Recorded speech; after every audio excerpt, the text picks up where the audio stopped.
Hey, what's going on, everybody? Your boy Blake, Money Blake, with another episode of the Loaded Joe's MMA podcast. How y'all doing out there? Thank y'all for tuning in so much. Again, shout Yep. outs to all of our sponsors. We'll get into it right now. I want to hop into our guests because, again, with one of my favorite organizations, right in the heart of America, as I like to say, with Shamrock FC, we got Calen Born fighting March 11th against, like he was telling me, late replacement Garrett Nilgaz. Is that how I pronounce it? Yeah, no guys, you got it. Oh man, my English is so good. How you doing, my man? I'm doing well, doing well. Just got off practice.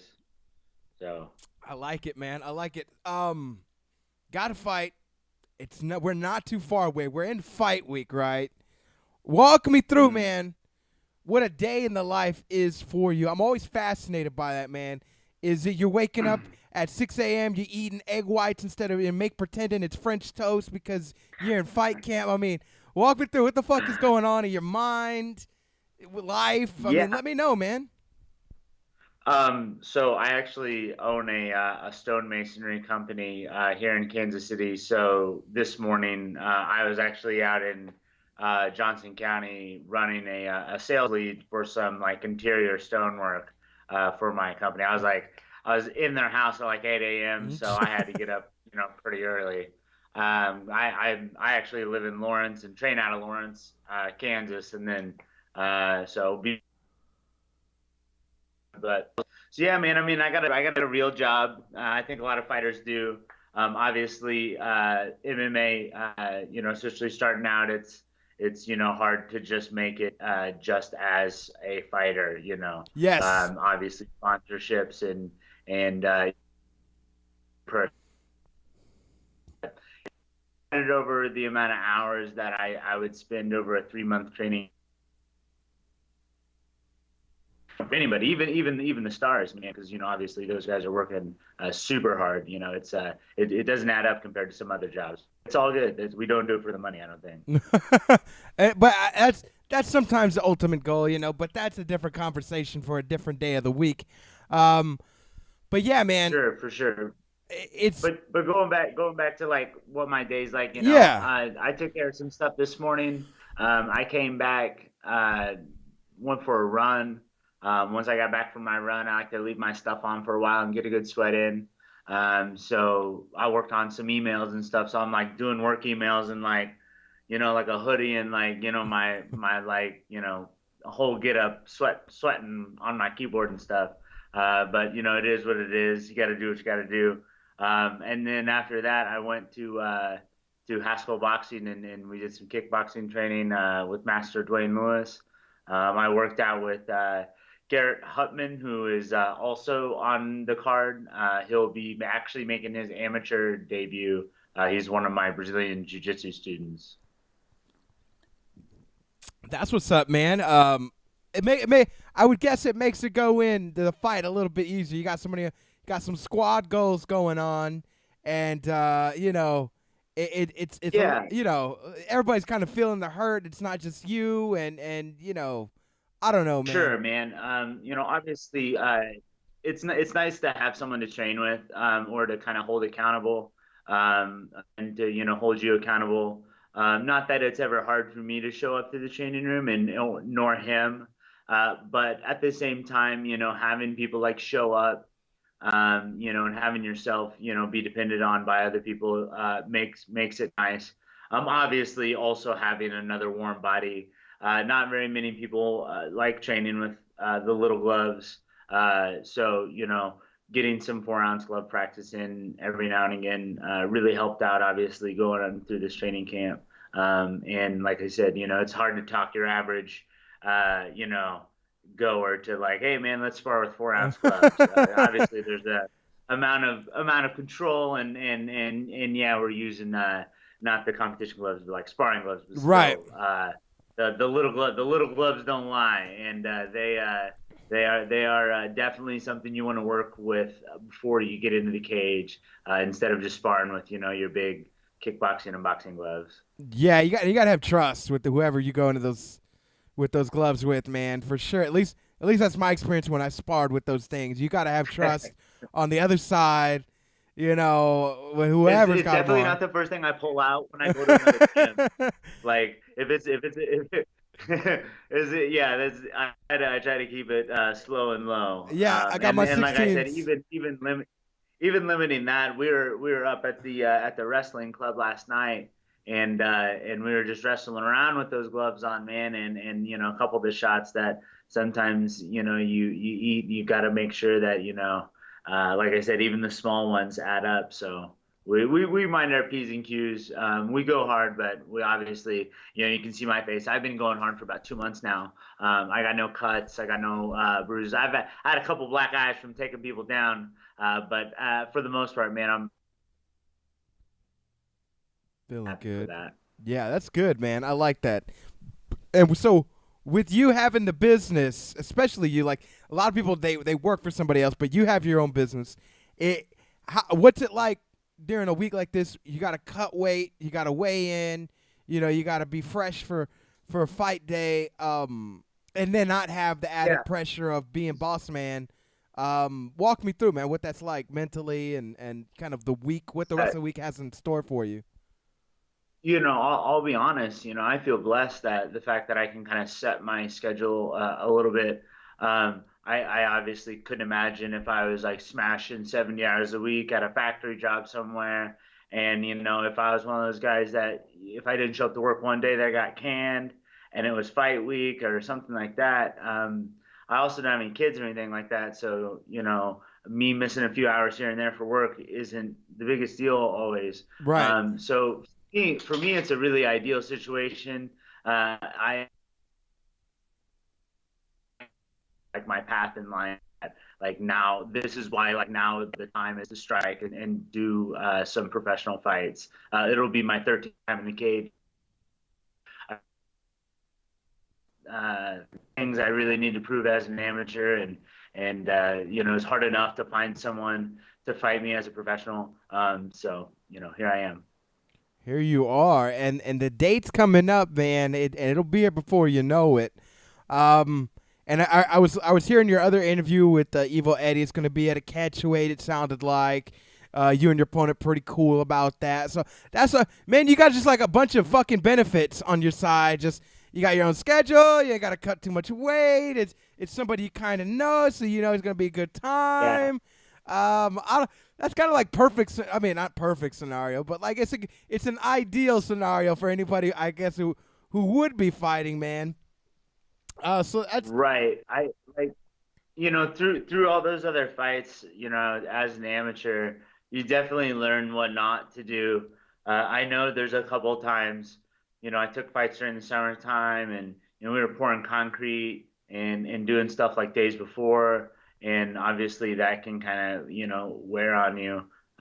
So I kind of learned my lesson. And obviously as a professional, we're playing for keeps, and each one counts to the nth degree. So I've been, really taking care of myself. Obviously, even more so, the guys are better. They're more skilled, they're more dangerous, and even more of a reason to like protect yourself and go in at 100%. right. Yeah. That's the name of the game, man. Especially at pro level, it's 100 or go home and go eat your peanut butter sandwich. You know what I'm saying? Yeah. But I like to do a little thing, man, close to the end of the interview, and I think this will probably be fun, a fun contrast to the rest of the interviews you've been doing, man. Little thing I like to do called random ass questions, and I'm gonna just drop a few on you before we get you out of here, man. I'm ready. Obviously, it's Loaded Joe's MMA podcast. I gotta know, what's your favorite drink at the bar, my man? Man, being real, like I'm really into mixology, man. So Okay. I got a full bar at my place here, and I'll drink just about anything with hard liquor in it. Obviously, I haven't had a drink for like 8 or 10 weeks now, so it's I've been pretty good about it. And even when I do, I try to keep to like one, two, or three. So I try to make it maybe a little bit stiffer than usual, but for the most part, man, I'm usually so busy training. I try to take yeah, I like to go to the lake with my mom and dad, and my family and friends, and I like to get crazy down there and do it. But for the most part, I'm pretty straight. I'm a pretty straight shooter. Especially during training camp. Yeah, no, but what are you getting like right after the fight then in that case? What do you you're going to the bar, you're laying down your 10-piece, your credit card, you're saying, "Bartender, I need," and then fill in the blank. What's on special? I like, and give me like four of them. Like, yeah, it's out. Yeah, seriously. Yeah, and I'm pretty easy. Like I said, I'll drink just about anything. I'm a cheap date. Uh, and I assure you, wherever I'm at the after party, yeah, I will be having a good time. You I'm said ready. you said This has been a hard camp, so I'm ready. Like I've really trained hard for this one. I've sparred my ass off. I've trained cardio. I've trained strength training. I've done one-on-ones. But I'm kind of done with it. I'm ready to like put up or shut up. You know, the hay's in the barn. Time to perform. that's what it is, man. And let's stay on this track. I like where you're going with this. Favorite fighter of all time? Man, that's really hard. I was actually shouting out at Boss Root the other day, and I was telling him like my trifecta of inspiration is him, Fedor, and then the Diaz brothers. So I know that's kind of like not really a triangle, but more of a square. That's a But good we'll square call it right there, triangle. brother. Yeah. We'll equal one. Like, you know what I'm saying? But the like that is I think those guys are awesome. I mean, Fedor, I'm a judo black belt, Oh and shit. man, his throws are obviously his sambo is world class, and I really obviously like his fighting style. The Diaz brothers, I super am into their fighting style and their lifestyle in general. I think on both sides of the street, they're all around good guys. And then obviously Foster is like the godfather of MMA. So it is what it is. They're all awesome. They are all in their own different ways. They all bring something unique and different. I like it, man. Favorite movie of all time? Man, oh, that's a hard one. I'm not really a movie guy. Uh, God, all I can think of was like Saving Private Ryan, man. I was like, I remember when I was a kid and that movie came out. That when I watched that in theaters, I was pretty young. I'm 28, so I was pretty I'm young when that movie came I'm out. 28. I'm And I had 28 to go. myself, man.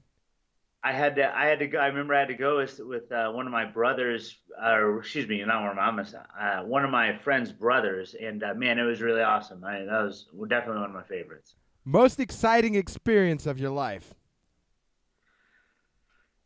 Man, I'll be real. I'm super into mountaineering. My friend Nate, we're actually BJJ buddies, and we also like to do mountain climbs together. He's actually on the AT right now, which is really cool. So he started in Georgia and will end in Maine in like a couple of months.